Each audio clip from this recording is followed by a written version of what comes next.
6 p.m. in Mokolo in the far north region of Cameroon. Good evening, dear televiewers of Equinoxe Television. Thank you so much for joining me on today's edition of the 6 p.m. primetime newscast. For presentation, I am Immaculate Fogwe. President Paul Biya qualifies John Frundi as a man who actively contributed in the growth of politics in Cameroon, while equally describing him as a fatherly figure. He sends across his heartfelt condolences to the family of John Frundi and equally to militants of the SDF party. This is contained in a statement made public by the head of state. And Littoral Governor Samuel Neva Diboa denies claims that security elements caused havoc in Koto, Douala 5 subdivision. According to the governor, the destruction noticed on the area was done by civilians. This comes on the heels of a raid carried out by gendarme elements after their female colleague was attacked and later killed by bandits in the Koto neighborhood. And out of Cameroon, at least 100 people have died after a boat capsizes. The victims were reportedly returning from an overnight wedding ceremony in the Niger state village of Egbokti. Those are major stories. Stay with us for details and more.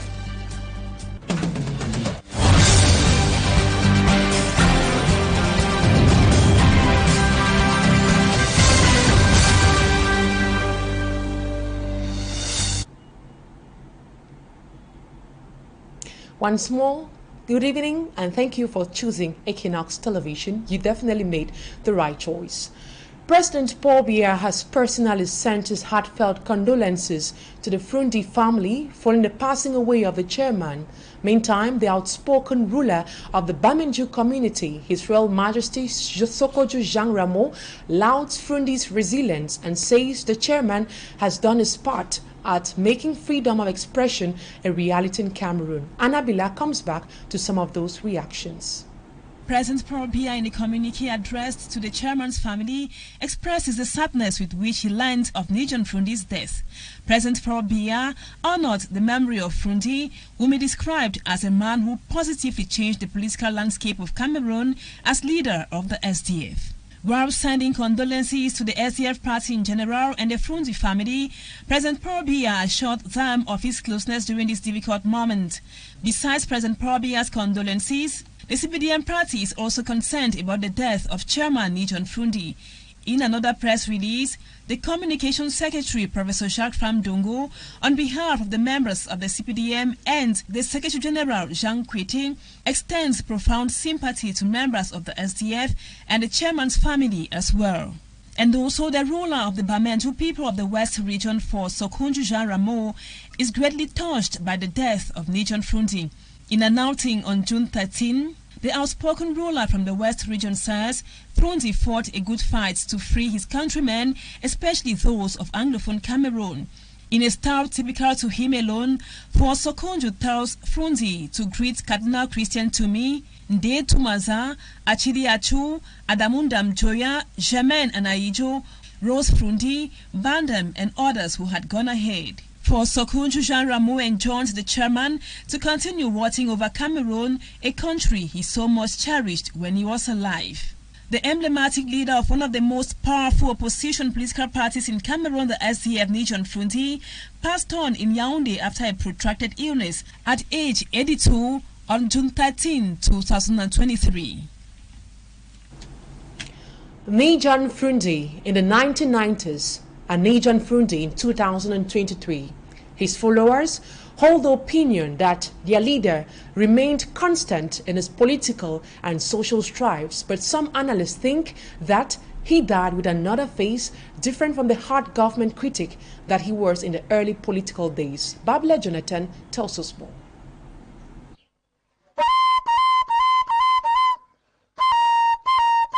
Even in captivity, John Frundi could not be silenced. He used this traditional instrument to send a message when he was taken hostage by armed men in the northwest region of Cameroon. And when this gentleman tried to block me from this view of my deputy mayor of Kumbo, I had to blow this for him to know that I was in there. In the same way, the political leader braved opposition from the regime in power and even guns, tear gas, and grenades. to launch the Social Democratic Front (SDF) party May 26, 1990 in Bamenda. À l'époque, il y avait l'ordonnance de 62 qui interdisait toute opinion politique subversive, c'est-à-dire dissidente.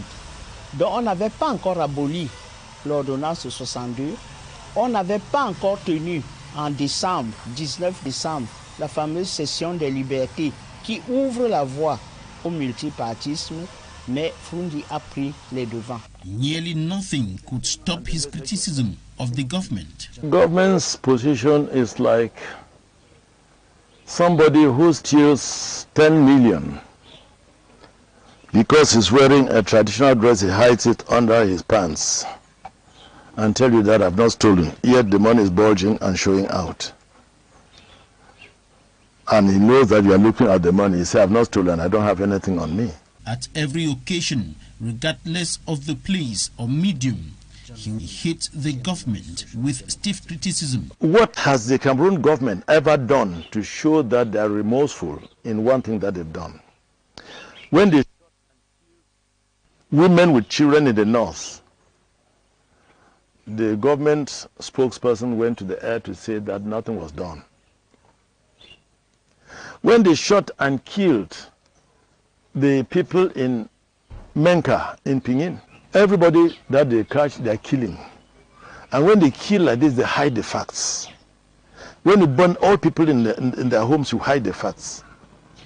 When you burn the barns with corn and everything, you are bringing hunger and inviting so much of unwanted things into the country.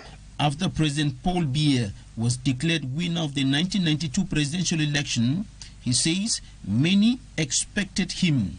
Many expected and encouraged him to take to the street to claim what was qualified as his stolen victory. But he refused, saying he will not work on the corpses of Cameroonians to seize power. However, his followers and other Cameroonians say he remained firm on his stance and so till death. Le deuxième visage de Frundi, c'est le visage de rallier.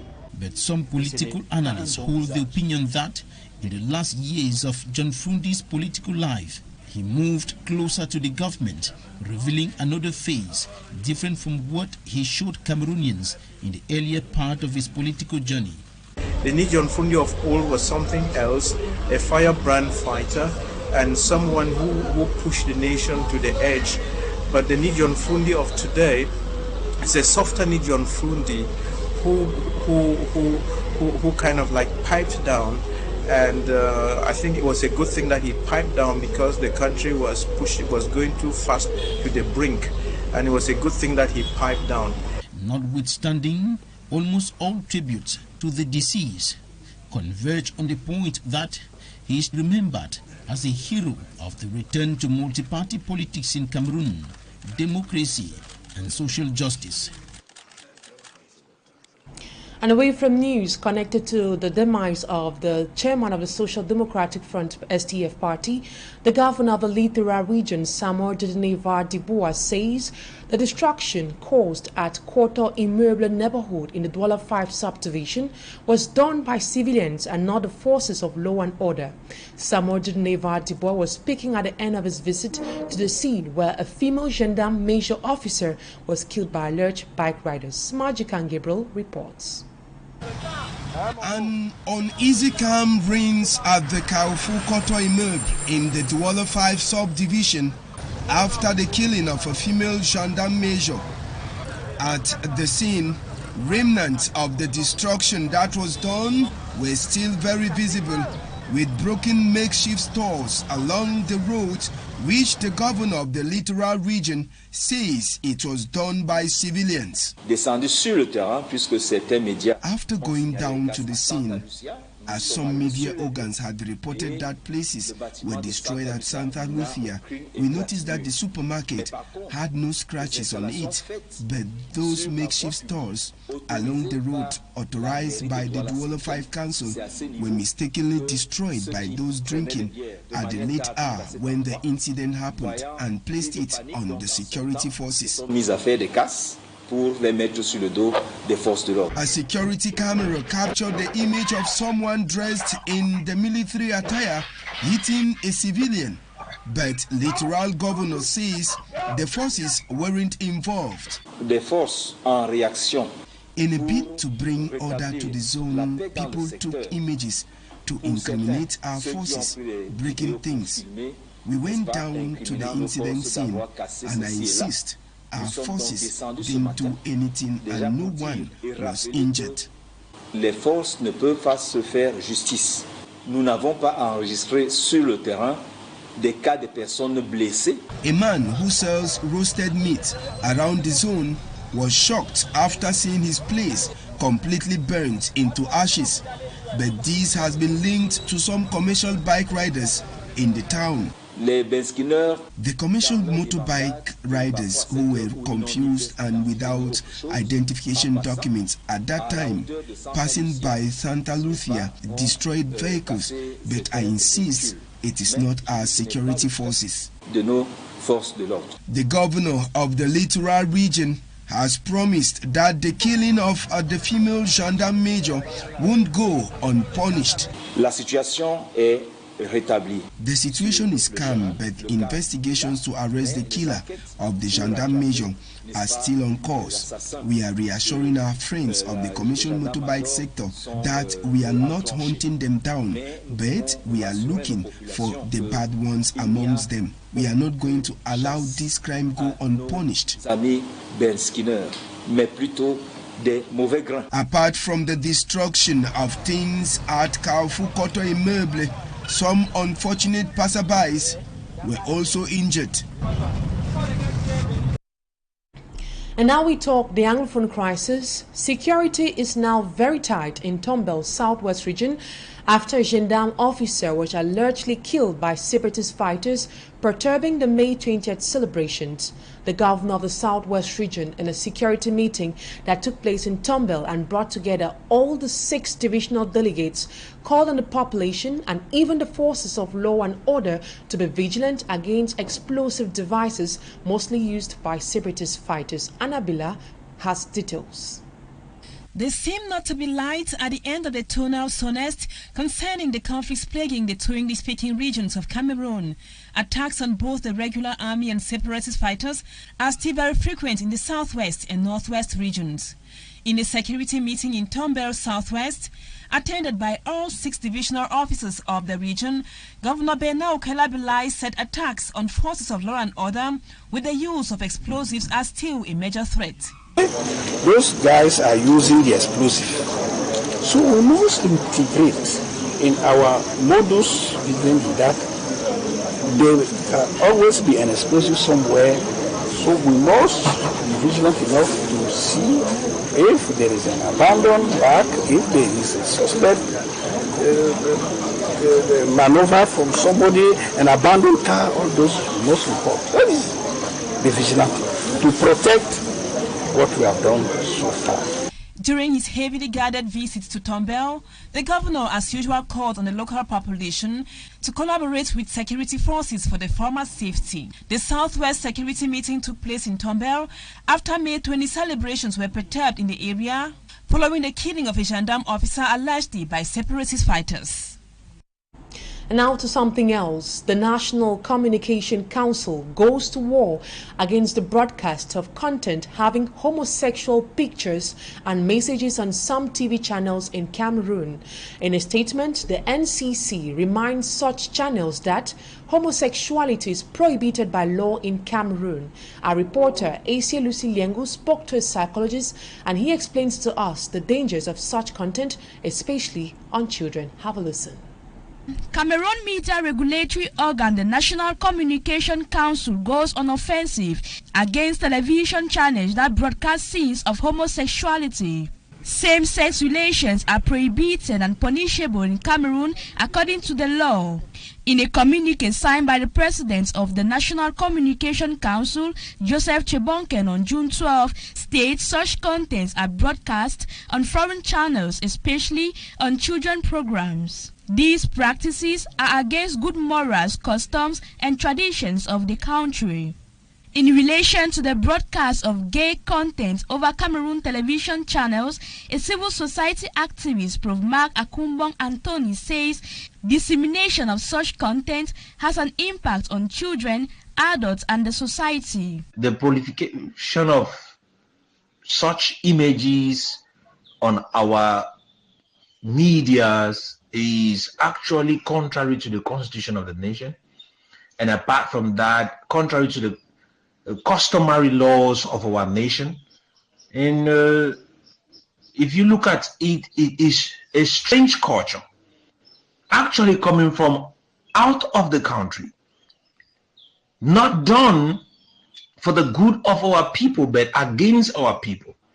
You see, the fact that these people think that homosexuality should be a normal thing, it is a taboo to an African man. To a psychologist, such content has a great impact on child psychology. Psychology, infant psychology or child psychology, because it deals with the fact of getting aware of deviance, what French call deviance. Parents have to build a link, a sort of link of dialogue between them and their children, because it's not just to punish them, but to make them understand that those practices are not good. Some people think parents have a great role to play. Les télévisions numériques aujourd'hui. Today, with digital televisions, we as parents have an advantage or possibility of controlling the content of our children. De savoir exactement ce que l'enfant regarde. On this basis, the National Communication Council reminds promoters and media professionals that same-sex union is severely punished by Cameroon criminal law, and it is an attack on professional ethics and deontology. Out of Cameroon, more than 100 people have drowned and many others missing after a boat carrying them down the river Niger in southwestern Nigeria capsized. Residents say the accident occurred last night when a wooden boat carrying people across the river to reach Kwara State after a wedding in neighboring Niger State capsized. Malaglori tells us more. Vessel was carrying more than 300 passengers traveling from Kwara State to Niger State after a wedding ceremony. A traditional ruler said the boat capsized after it crashed into a tree. The Emir of Patigi, Ibrahim Omar Bobogi II, the traditional ruler of the area where it happened, said more than 150 people had died. And a large number of people are, and according to reports we're having currently, about 150 people are already dead on the incident, and that's a very large number. And His Excellency, the Executive Governor of Kwara State, Mala Abdurrahman Abdulrazak, actually called me to commiserate with us. He added that river waves overtook the boat and forced it to crash into a tree that had washed into the river, causing the boat to capsize. Kwara State officials in Nigeria say the death toll is likely to rise as search and rescue efforts continue. River accidents in this part of Nigeria are common. People who live in the villages bordering the river Niger, which runs through the center of the country, often use the river as it can be faster than roads, which are often poorly maintained and dangerous due to the presence of kidnapping gangs. However, boat operators often overload their rickety vessels in a bid to earn more money. That's it for the first part of the news. Talking Point is up next.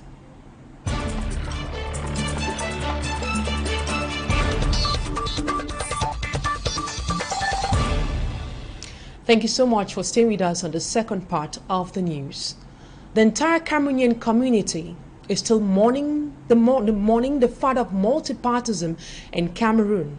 The founder and long-standing leader of the Social Democratic Front SDF party, Nijon Fundi, is popularly known for the phrase, "I will not walk on the corpses and blood of Cameroonians to become president."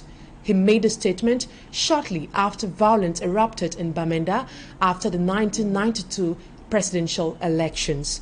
Today on Talking Point, we'll be having the program The Insight, where the chairman explains the genesis of the Social Democratic Front Party and the challenges his party has encountered.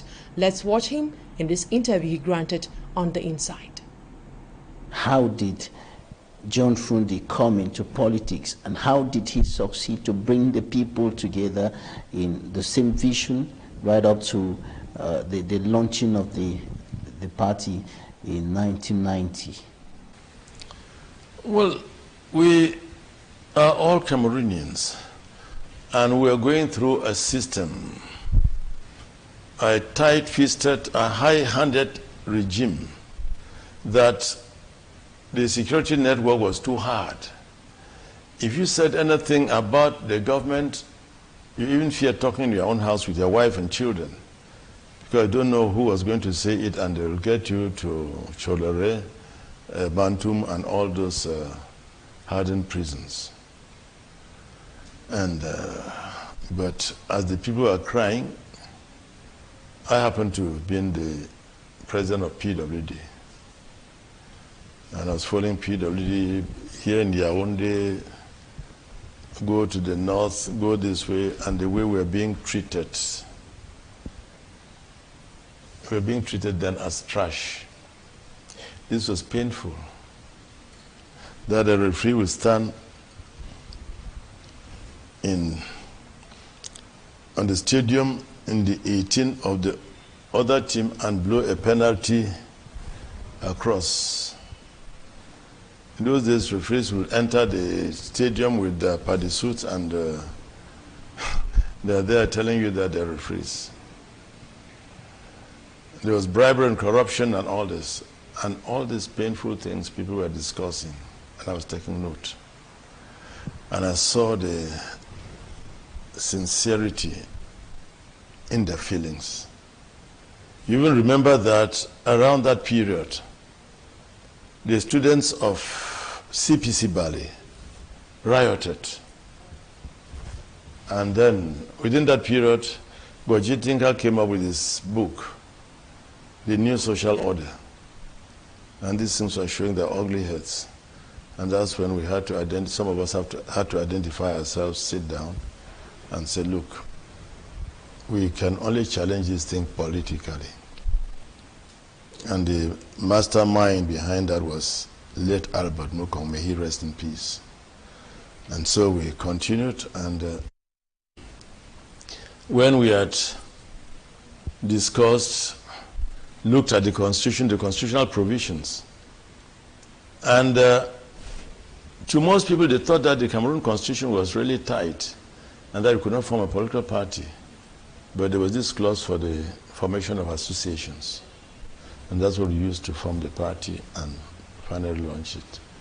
And we took them unawares because they now say, but this thing was, we set up our lawyers to work. They were working day and night, and they came up with that. So that's what we used in launching filing the documents and then finally launching the SDF. When you filed the documents for the SDF, was it easily accepted? Was it? Now, I took the documents to the SDO's office with my dispatch book and said I had an important letter for the DO, they should sign, receive. They signed, received, and I ran away. And when the DO opened the letter, and as I ran out, we quickly threw our tracks that we filed our documents to form a new political party. Before the SDO called me that, please come withdraw this letter, the thing had gone viral. In the University of Yaoundé, the students were singing. In Douala, people were singing. All over, people were singing. Why did you do that, Mr. Chairman? Because there was no other way. Okay, as a celebrated journalist, which other way do you think I could have taken? Tell me now, so that maybe in the next world I'll know what to do. I want to know why you had to go through that, I want to call it that trickish way. No, it was not a trickish way. It was a way that you had to make sure that you are firm in what you are doing. And if you did not do it that way, they could have, as usual, you know in Cameroon, documents get missing. There was no way for the documents to get missing. And it will interest you to know that to blackmail me, the gendarmes took the signature that I signed on that document to filing for the party, and concocted a very stupid, dirty, wicked letter that I wrote to General Tato to say that we should cause a coup in Cameroon. And they wrote the letter in broken, dirty, stupid French. So I said, look, Mr. Commandant of the Gendarmerie, or what do you call yourself? If you had written it in broken English, that could have been more acceptable. Me, who do not understand a single word of French, bonjour, I should sit down to write a letter in French to send to General Tato, who was an Anglophone. I'm an Anglophone. I say people have misfired. You could have written in some English to say Frundi does not even know English, to damn the hell out of me.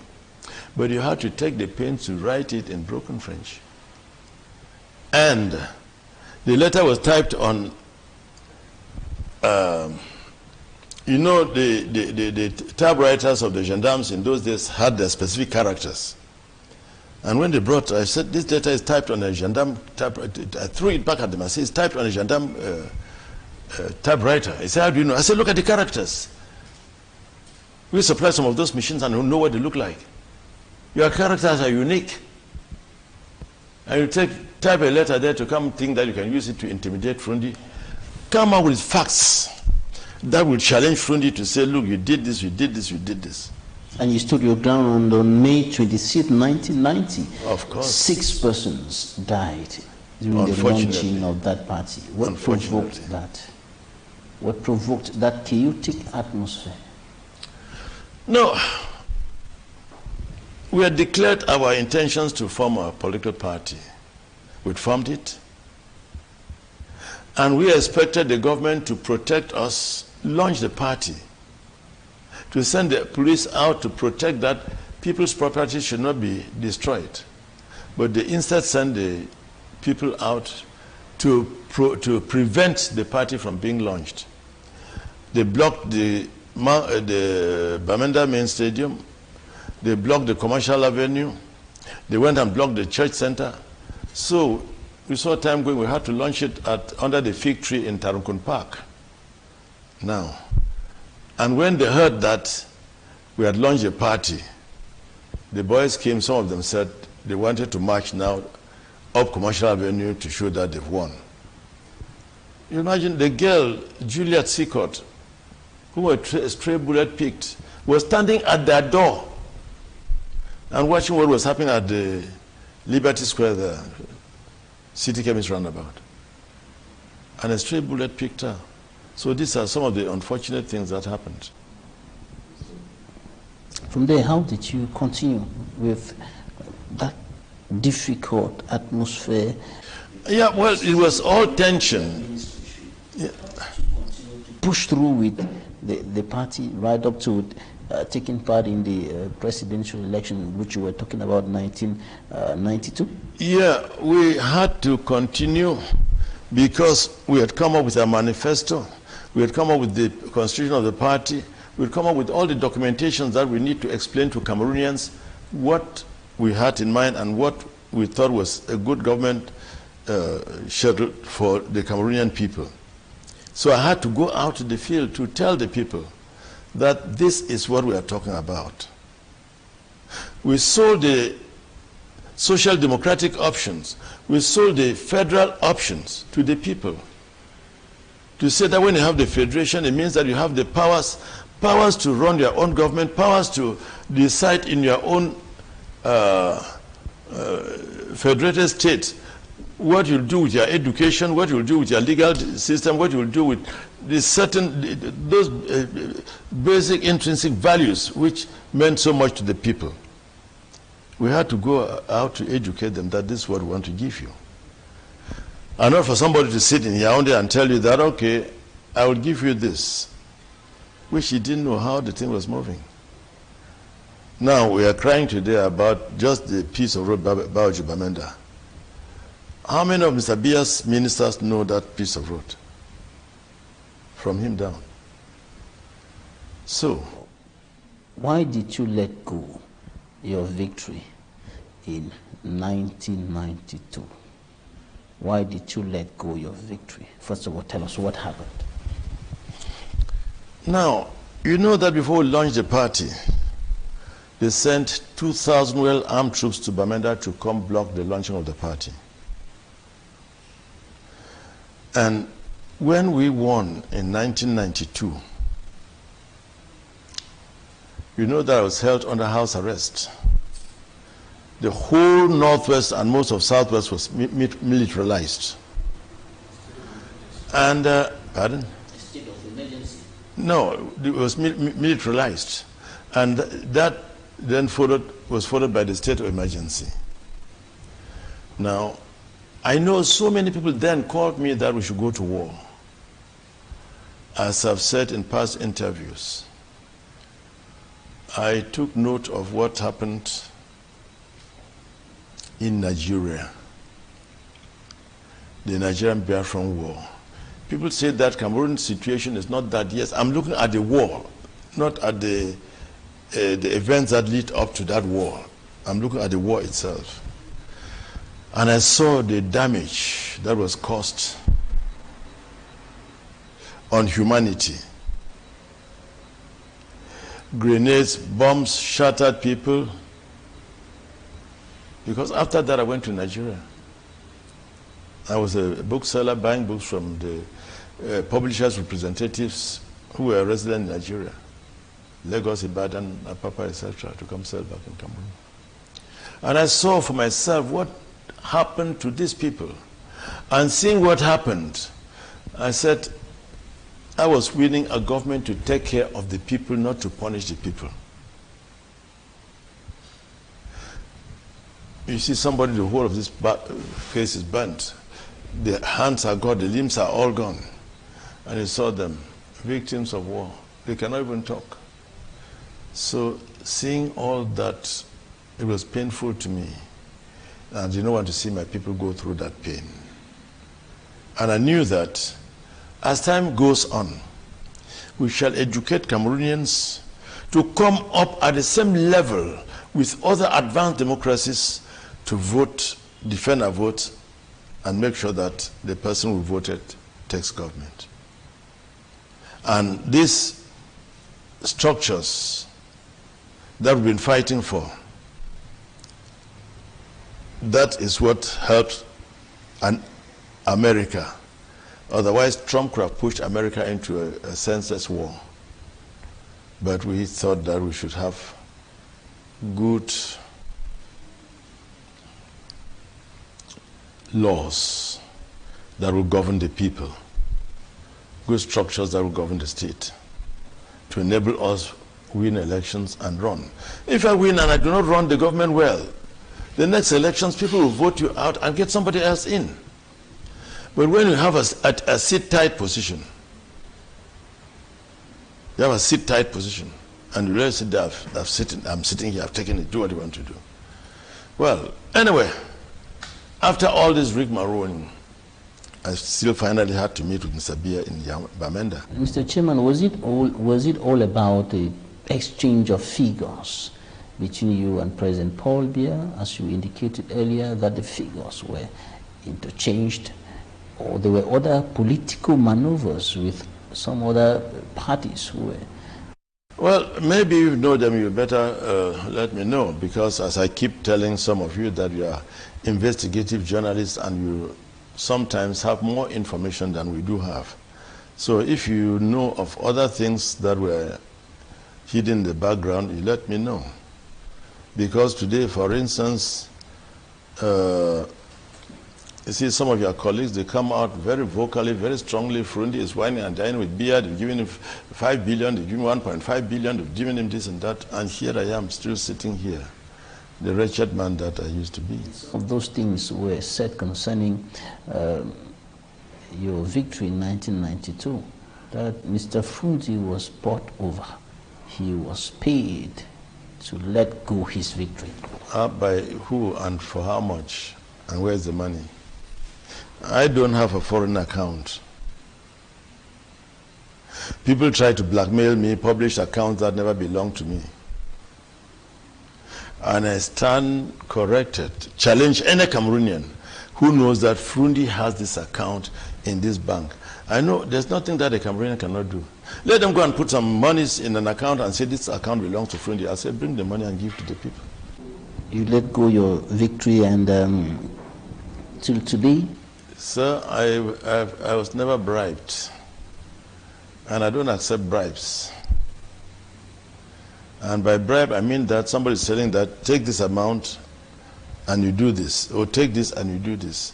I've never entered those type of negotiations with other people, with any other person, with anybody at all.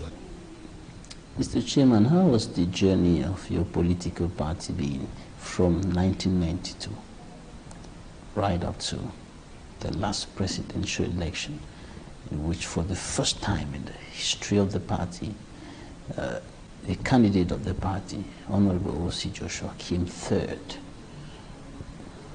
Well, to tell me to retrace my journey, it's been a rough one. It's been a hard one. It's been tedious. It's been strenuous. It's been very exacting and demanding. And as I told you, whenever they announced presidential elections, most of you, especially in the field of journalism, are living witnesses. When I say journalists, because you were phoning to find out information where. I will start from Kuseri in the north, having rallies coming down. Sometimes by midnight, I'm still at a rally ground. And when you come and meet the people waiting for you and they're there playing their drums, dancing, being happy, you have to talk to them. You will not fear that when I go up there, they can shoot me. And I thank God for the protection. I thank Cameroonians for their love and protection. I want to thank nearly everybody who participated and contributed in one way or the other towards my success in politics for this number of years. Well, if my first vice, who doubled as the presidential candidate, never did well, it is normal in every organization that will take time for people to study your approach, maybe take to it or take their own, and they win. Somewhere along the line, I believe that I'd given Cameroonians too much confidence. And the people will tell you that we know Frundi, we've seen him, he's been here to talk to us. And he himself, just coming in, could not tour up to 1/5 of the tours that I made. So I think this got the people disappointed and they were withdrawn. And then the finances too were not there. The finances were not there. So there's so much. Nijan Frundi, chairman of the Social Democratic Front Party, speaking on the program The Inside on Equinoxe Television. And may his gentle soul rest in peace. That's where we'll put a cap to today's edition of the 6 p.m. primetime newscast. Ladies and gentlemen, thank you so much